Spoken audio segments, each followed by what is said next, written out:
Hello everyone, welcome back to another video from Webtech Tutorial.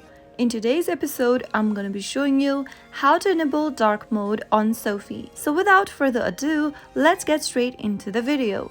First of all, open the SoFi application and make sure to log into your account. After logging into your SoFi account, from the main homepage, tap on the gear icon at the top left-hand corner. This will then open up the settings interface from where toggle on the button right next to dark mode. Soon after you do that, you will be able to see your SoFi application display turned to dark. So that's how easily you can change your theme or enable dark mode on SoFi application within a few minutes. If you found the video to be helpful, go ahead and give us a thumbs up.